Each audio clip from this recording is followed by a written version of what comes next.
Всем привет! Это снова я, Аня. Я, как видите, уже стараюсь краситься как можно меньше на камеру, потому что мой макияж каждый раз выглядит отстой. И я не знаю, что с этим делать. В общем, я попыталась хоть как-то себя в порядок привести. Нарядила свой любимый жакет. И буду сегодня вам рассказывать что-то очень и очень полезное. Буду рассказывать о своих покупках и о своих хендмейдах, то есть DIY-ах. Вещей, которые уже были в моей коллекции, которые я захотела купить, а потом вспомнила, что у меня такие вещи есть, я могу их преобразовать в какие-то новые и использовать в своих последующих луках. В общем, по всем правилам YouTube я тут что-то намастерила сзади, чтобы горело. Не знаю, получилось это или нет. Начнем в первую очередь, наверное, с чего-то люксового. У нас в Дубае 2 раза в год проходят очень большие распродажи. Первая распродажа начинается в декабре, если я не путаю, либо в январе. И на этой распродаже случаются очень большие скидки, поэтому очень выгодно приезжать в Дубай именно в это время, если вы едете именно за шопингом. И второе время года, когда у нас случаются очень большие скидки, это Dubai Summer Surprises. Он проходит с 14 июля в этом году, если я не путаю, до 2 сентября. То есть это достаточно длинный срок. В этот момент я не иду в Зару, я просто ее ненавижу. Правда, я не знаю, почему у меня такая ненависть к Заре. Я раньше просто скупала там все, и смотря на вещи, которые вот у меня из Зары, в каком они сейчас состоянии, меня просто это очень сильно удручает. Поэтому я туда очень редко захожу. И, естественно, распродажи — это время, когда можно купить что-то, какой-то люкс, либо полулюкс с очень большими скидками. Ну и начнем мы с моей первой покупки. Это туфли. Сейчас я немножко разрушу свой бэкграунд и покажу вам туфли. Так на фоне даже лучше выглядит на синей коробке. Это коробка от туфель Стюарт Вейцман, которые я, так сказать, захватила с очень большой скидкой. Это одни из самых удобных туфель, которые у меня есть вообще в коллекции. Я даже, знаете, сделала такую, типа, инстаграм-инфлюенсер. Я выбирала между 2 парами туфель. Это были туфли Жакмю, которые одна туфля с квадратным мысом, а вторая с круглым, и она как у козочки такая. В общем, очень красивая штучка. Но я почему-то их не купила, потому что у них есть перемычки на щиколотке, надо их завязывать. А мне больно. Я забыла надеть кольца, чувствую себя очень странно. Ну ладно. Итак, у нас тут чеки, дополнительные штуки. Как я люблю пыльники, просто обожаю. Очень удобная штука, особенно когда ты путешествуешь. И вот оно. Это туфли Brand Schuler. Эти туфли, точнее этот бренд, мой муж, который мне покупал эти туфли, вообще не знал и говорит, что-то типа Жакмю я знаю, и то из-за меня, потому что я безумный фанат Жакмю. Но типа про Энзу я не знаю. Про Энзу на самом деле это испанский бренд. Они достаточно известны на рынке, ну не то, что достаточно, они очень известны на рынке. И я как-то работала в сфере фэшена здесь, в Дубае. Фэшена, сразу заметно, откуда я. Вот, и там была коллаборация Brand Schuler с Outnet, и Outnet, кстати. Кстати, я сделаю видео специально для того, чтобы показать свои любимые сайты, потому что я пыталась показать в Инстаграме, рассказать людям, которые, как я, не знают про сайты, где можно купить люкс немножко дешевле. И всем очень это было интересно. Я прям в своих DM-сообщениях отвечала всем. Но я думаю, что я сделала отдельное видео для этого. Может быть, кому-то будет интересно. Мне было бы на тот момент интересно, наверное. Так вот, мне нужны были черные туфли, потому что у меня их давно не было. Последние мои черные туфли мне покупала мама. Привет, мама! Вот, в каком-то городе, я не помню, как он назывался, мы ездили с родственниками, вот она мне купила эти туфли, это были мюли, и я давно искала себе какие-то такие простые, чтобы ко всему подходили, открытые босоножки. В общем, я их нашла. В чем прикол? Мне трет вся нога, мне трет вся обувь, вся нога. Вот, и вот эти просто идеальные, потому что на них какая-то... Что это? Не знаю, как облачка на них находишь, так приятные. Вот эти штучки, ремешки, они сделаны из кожи. Она плотная, то есть, например, я мерила 38 размер, они мне прям сильно давили, а 38,5, то есть еще плюс то, что у них есть полразмера. Еще знаете, что хочу признаться? У меня в Дубае выросла нога на целый размер. У меня раньше был размер 37-38, потом был точно 38, а сейчас у меня размер 39. Ну, как бы, что вообще происходит здесь? В общем, нас тут откормили, видимо, на солнце. Главное, что я всегда найду свой размер. В общем, вот такие вот красивые штучки. Безумно удобные, я покажу их на ноге. И самое классное, это цена. У них была цена в 2350 дирхам. Потом у них была цена 1175, и я их купила за 940. За полную стоимость я бы их, конечно, не купила. Не то чтобы я их не люблю, но просто это очень много денег. А вот за такую стоимость раз в какой-то момент можно купить. Тем более на распродажах. Люблю распродажи люксика. Ну и следующая моя покупка. Это была сделана покупка на мероприятие, которое должно было состояться в России. К сожалению, из-за пандемии нам пришлось это все отменить. Вот. И вот так. Обидно. Вот. И я покупала эту обувь именно на то мероприятие. Что это такое? Сейчас покажу. Тут тоже всякие бумажки, все вот это вот. Это казаки. Я хотела белые казаки, они немножко пришли темнее, чем я думала, чем они есть на сайте. Но, блин, это просто находка. То есть эти казаки выглядят как казаки Изабель Маран по цене, я не знаю, по цене Утерку. В общем, это просто нереальные казаки, и я очень серьезно отношусь к выбору казаков. Мне надо, чтобы был мыс, который похож на казаки. Мне нужен был, чтобы был скос на каблуке. Каблук должен быть немножечко выше. Ну, в смысле, вот определенный каблук. И мне очень нравится, когда нету застежек. Ну, не на всех. У меня есть одни казаки с застежкой. Но мне, на самом деле, нравится, когда казаки без застежки, когда они с широким голенищем. Единственное, что мне не нравится в этих казаках, это вот эти вот черные штукенции, которые я обязательно отрежу. И... я считаю, это очень уникальная модель, которую я реально не видела нигде. И бренд, на самом деле коробка, это не от них коробка, это от других казаков, которые я просто ношу, не снимая. Это коробка Джеффри Кэмпбелл. Может, кто-то помнит, когда мы были маленькими, мы все хотели эти огромные полуботинки на огромном каблуке. В общем, это была просто любовь. Вот. А вот эти казаки от бренда Елена и Ачи. Это вот такая просто коробка была очень маленькая, я их ни разу не надевала, и я не понимаю, зачем они сделали такую маленькую коробку. Вот, и просто кинула. Вот, и вот эти казаки просто находка. Если вы ищете казаки, пришли они мне, ну, может быть, за неделю с чем-то.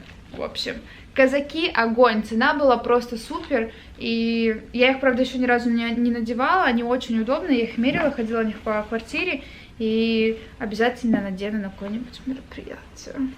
Это все из того, что есть в то, что я купила, а теперь моя любимая часть.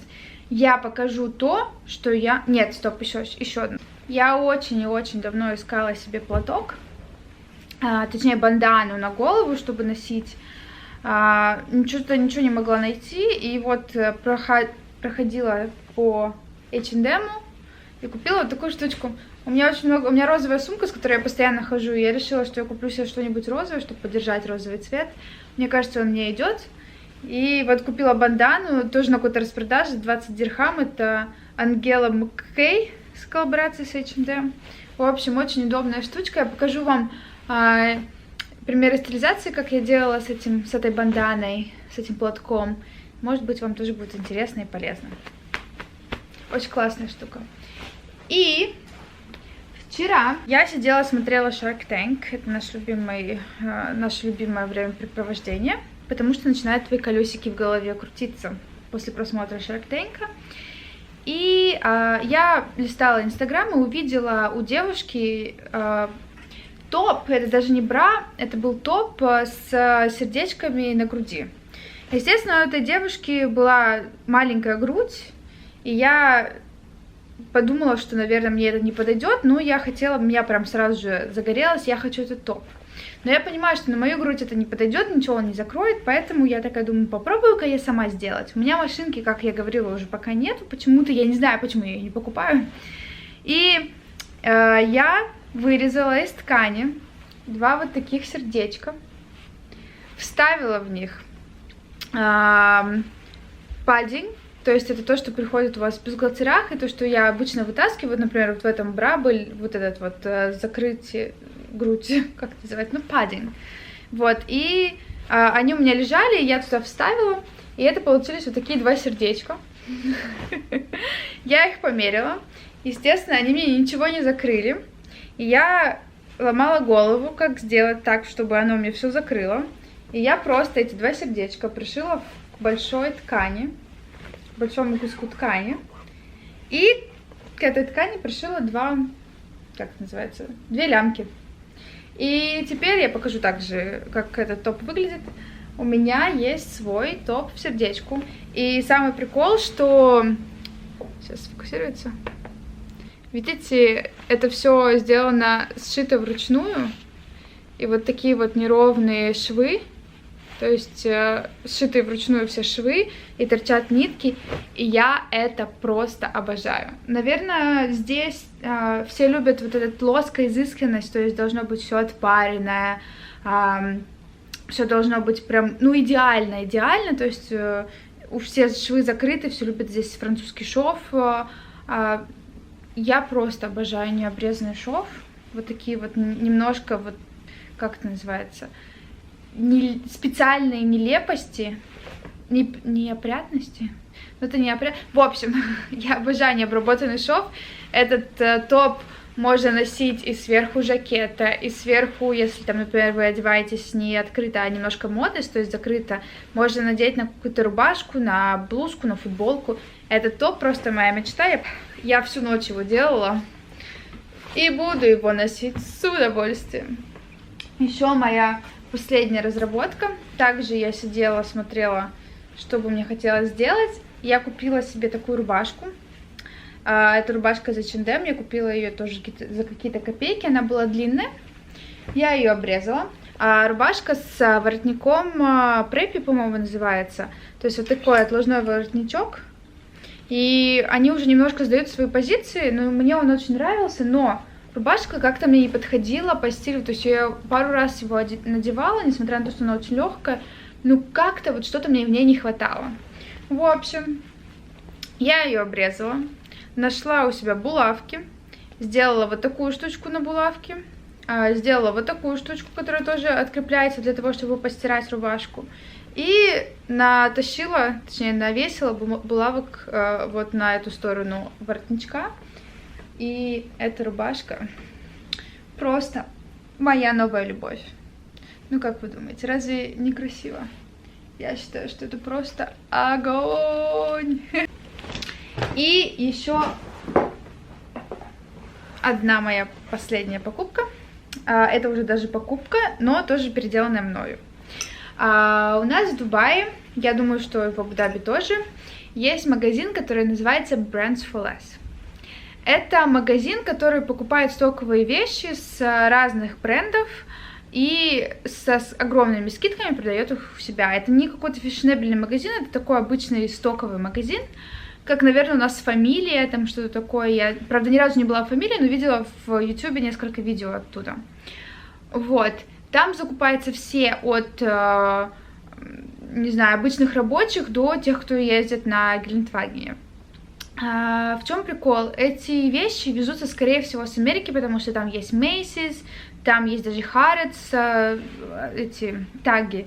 То есть я не знаю, откуда они это все покупают. Они покупают со всех брендов. То есть там можно найти что-то от Бершки, что-то от... Я даже нашла Maison Margiela.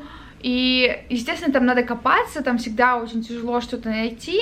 Но я просто обожаю этот магазин, потому что если ты там что-то найдешь, ты найдешь это с хорошей скидкой, не всегда в хорошем состоянии, но если ты там готов что-то с этим сделать, то можешь это приобрести. Что я там в основном покупаю? Я покупаю там носки. У меня есть носки Calvin Klein, когда я бы никогда в жизни не потратила бы деньги на Calvin Klein носки, но там они с большой скидкой, и я их ношу с удовольствием.